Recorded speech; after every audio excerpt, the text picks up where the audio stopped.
Hi everyone. So today I'm going to talk about my work, which was recently in the Visionary Arts and Culture for the show called The Great Conjunction, and it's still up. If you want to go and see my work, it's still up there. So my work is titled Gethsemane, and it refers to the famed story of Jesus in the Garden Gethsemane near Jerusalem when Jesus realized that what's gonna happen to him, and the story reflects into the agony of the Garden of Gethsemane, and was an event in the life of Jesus from the New Testament, between the farewell discourse and the conclusion of the Last Supper and Jesus' arrest. So, according to the four canonical Gospels, immediately after the Last Supper, Jesus took a walk to pray. Each Gospel offers a slightly different account regarding narrative details. The Gospel of Matthew, Mark, and Luke identify this place as Gethsemane. Jesus was accompanied by the three apostles, Peter, John, and James, whom he asked to stay awake and pray. He moved a stone's throw away from them when he felt overwhelming sadness and anguish, and said, "My Father, if it is possible, let this cup pass me by. Nevertheless, let it be as you, not I, would have it." Then a little later he said, "If this cup cannot pass by, I must drink it. Your will be done."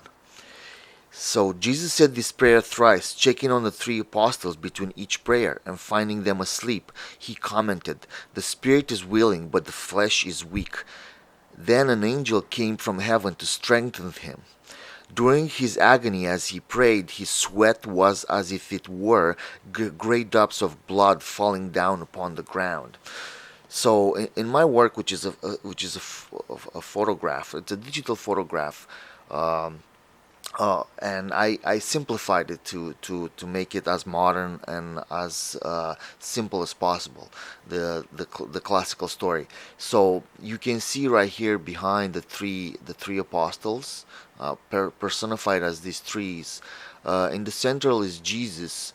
Uh, and as you notice, everything in the image is chaotic except the tree, symbolizing because of the light, symbolizing chaos, symbolizing order, getting over chaos, right? So as you notice, and you notice then there's two more lights here below, right? One is blue, the other one is not as blue, right? And these and symbolism, many things can personify,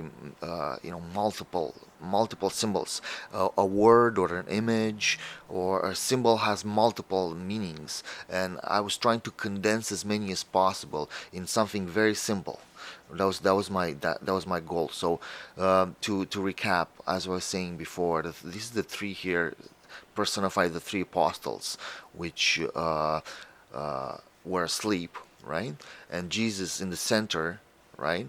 As you notice, this tree is it's also the tree of knowledge in the Garden of Eden, as well as the cross. So it personifies all of them, right? And the same thing with the lights. The lights are not just the two lights that symbolize the Trinity, right? The Father and the Holy Ghost, but also symbolize Adam and Eve. That's why the two lights. You notice the two lights are complete different colors to symbolize different man and female, right? As you can see, Jesus is a combination between these two lights here, right? This is not as strong bluish, but it's not as white. So it's a combination of both, right?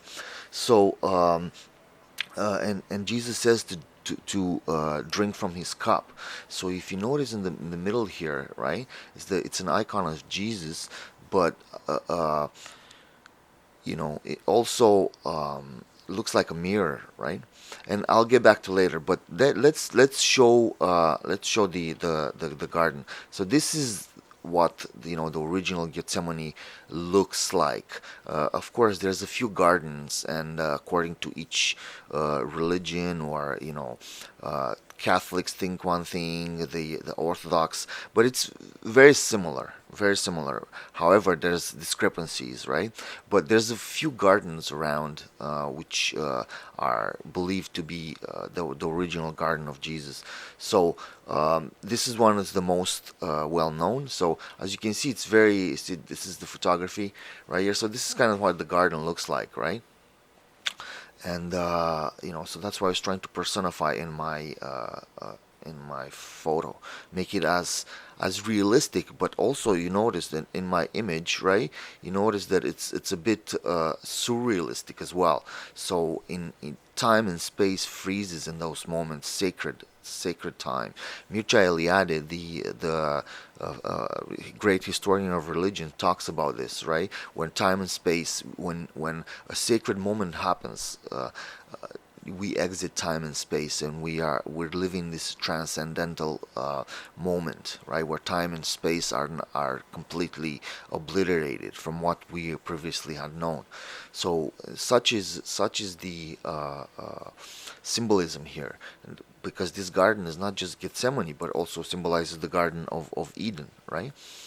So I was just saying before, so these are the three apostles here. This is Adam and Eve, as well as God and the Holy Ghost, but also the two Marys, right? Mary Magdalene and Mary and Mary, the mother of Jesus, who were at the time of Jesus.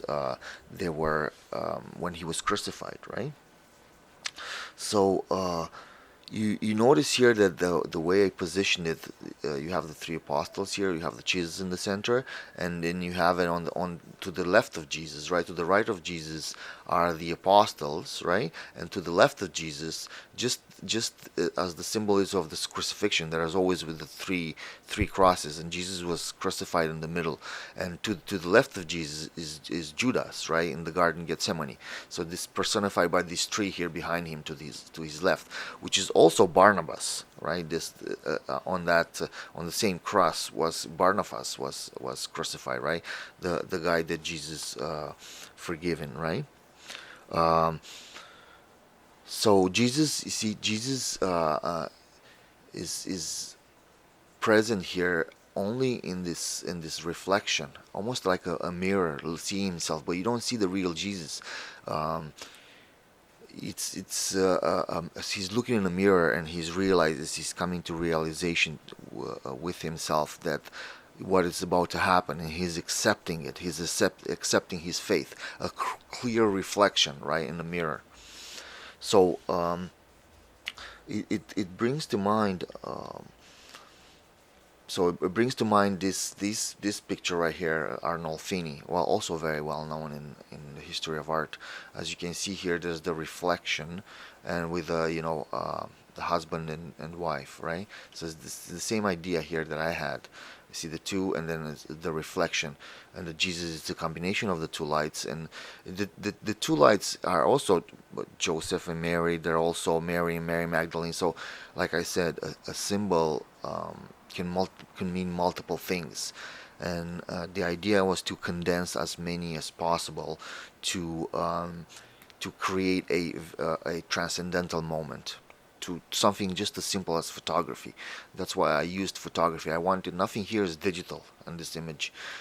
Everything here it's photographed. So, and I wanted to be so, to create the otherness, the idea of the different space, just through the same means. So not digitize it, not go to a different effect to achieve that idea of the transcendent, that surreal moment, but rather use normal photographic means. So it is a digital photograph, it's true, but it hasn't been altered or anything, and that was the point, right? And you can see here that the chaos that ensues, it's behind him. Only the trees, it's completely stays in focus, right? So yeah, the work is still up. You can you can go and check it out. It's still up at the online art gallery. So yeah, so as you can see over here, right? This is the reflection of Jesus. So it's a clear mirror which he comes to the realization. That was my point, right? Um, so so it's not just the but it's also the Garden of Paradise. So this image has multiple, it stacks up and has multiple meanings, not just one straight up, well, it is the paradise, it is the time of crucifixion, it is the Garden Gethsemane. So you notice all these tragic moments in Christianity, and that are represented, right? And these tragic moments, they're created with this chaos around. See, the round is the chaos, but Jesus and the light creates order right at the center, right, with the tree of knowledge, right? Because the tree of knowledge is knowledge is basically, order, creating order out of chaos, right? That's what God created. So yeah, so thank you for checking this out. I wanted to do this to further explain my work and give a bit more context. So thank you for checking this out, and yeah, I'll put the link below, and you can go and check it out, and yeah, and then I'll be posting the work online if you wanna take a look at it, take a look at it more. But yeah, so thank you very much, and have a great day. Bye bye.